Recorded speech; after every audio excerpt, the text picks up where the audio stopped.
haciendo negocios terminan más ricos que muchos de los ricos de Colombia. El país tiene derecho a saber eso y tiene derecho a saber si ustedes están pagando los impuestos que les corresponden, entre esos el impuesto de guerra que tienen que trasladarle a los pobres de Colombia. Por último, señor presidente, les cuento que le pedí en un derecho de petición cordial al jefe del Estado que me dijera, que me respondiera a dos preguntas. La primera, señor doctor Uribe, le dije, sus hijos, Tomás y Jerónimo, en la emisora, en el programa radial La W, señalaron que usted conocía del negocio, que ellos todos sus negocios los consultaban con usted, señor Uribe, en la mesa del comedor de su casa. Le pregunto entonces al presidente de la República, ¿conocía usted, doctor Uribe, si sus hijos estaban en este negocio?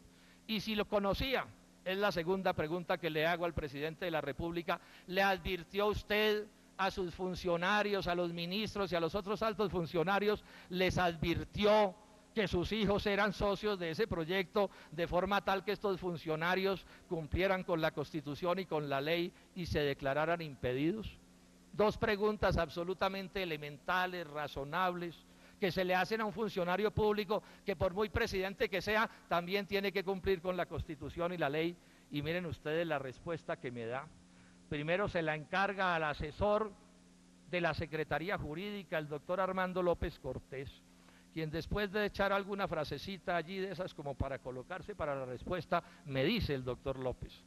Es la respuesta del presidente de la República a un senador de la República que hace un derecho de petición autorizado por la Constitución y por la ley con dos preguntas elementales de responder.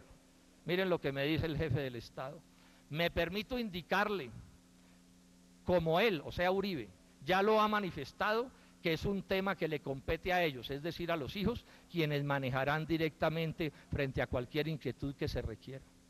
No, doctor Uribe, es que yo no le estoy preguntando nada a sus hijos. Nada le estoy preguntando a esos jóvenes. Entre otras cosas, porque no tengo ningún derecho legal a preguntarles nada y no voy a ser el oso de que no me respondan. Le pregunto es a usted, presidente de la República. Dos preguntas simples. ¿Sabía usted que sus hijos estaban en el negocio? ¿Por qué no le advirtió a los altos funcionarios del Estado para que se declararan impedidos? Ese es todo lo que hay que responder, sí o no, en cualquiera de los dos casos. Y no, sale con esta, la satrapía. O sea, ante hechos tan escandalosos como los que yo estoy mencionando, y el doctor Uribe nos dice, no, esos son problemas de los muchachos, hable con ellos. No, este no es el ubérrimo. Esta es la República de Colombia, en donde se supone que los funcionarios públicos, por encopetados que sean, también tienen que cumplir con las leyes de la República. También pediré que se investigue la conducta, a mi juicio, dolosa del jefe del Estado en este sentido. Concluyo entonces diciendo que los favoritismos públicos y privados en beneficio de los hijos del presidente Uribe, de los Uribe Moreno, son manifiestos. Los privilegios que reciben y que los han enriquecido a reventar son absolutamente manifiestos. Que todo el enriquecimiento tiene como causalidad las decisiones oficiales, los enriquecen las decisiones del municipio de Mosquera, los enriquecen las decisiones del Comité Intersectorial de Zonas Francas. Yo pienso que aquí se configuran una serie de delitos que no voy a detallar porque entre otras cosas no soy especialista en el tema, pero sí es más o menos evidente de que aquí se configura una serie de violaciones a la ley que tendrán que tipificar, por supuesto, las autoridades competentes, las autoridades respectivas. ¿Qué hacer con los ministros y con los altos funcionarios que actuaron de manera, que actuaron por fuera de cómo han debido actuar, sea porque sabían o sea porque no sabían? Yo en principio les pediría, señores ministros y altos funcionarios, que le pidan perdón a los colombianos por ese tipo de conductas, aceptándoles que no sabían, ministro Plata, ministro Oscar Iván Zuluaga, su irresponsabilidad y su negligencia es manifiesta, deberían pedir perdón por eso.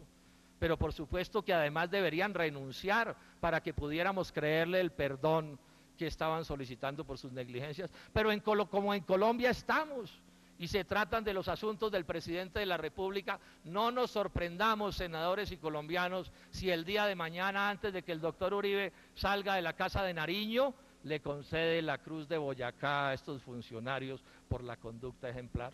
Quiero llamar a los colombianos finalmente a señalar la gravedad de lo que ocurre en este país. El país se hunde en la descomposición.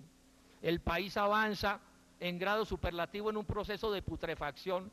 Esto sucede, por supuesto, porque hay quienes lo hagan, pero también sucede porque las gentes buenas de Colombia, y ahí incluyo mucha gente que ha sido partidaria de este gobierno y del presidente de la República, ante estos casos decide como el avestruz, clavar la cabeza entre la arena, mirar hacia un lado, taparse las narices, decir que son exageraciones de la oposición, que aquí no ha pasado nada, que si es que los hijos del presidente no tienen derecho a hacer negocios, como si no estuvieran sucediendo todas las cosas que están sucediendo. Invito a los colombianos a no doblegarse ante estas conductas, a entender que este país tiene arreglo, pero que este país tiene arreglo en la medida en que las gentes buenas de Colombia, que somos casi todas, no permitamos, no toleremos que este tipo de conductas se sigan repitiendo. Muchas gracias. Gracias a usted, senador Robledo.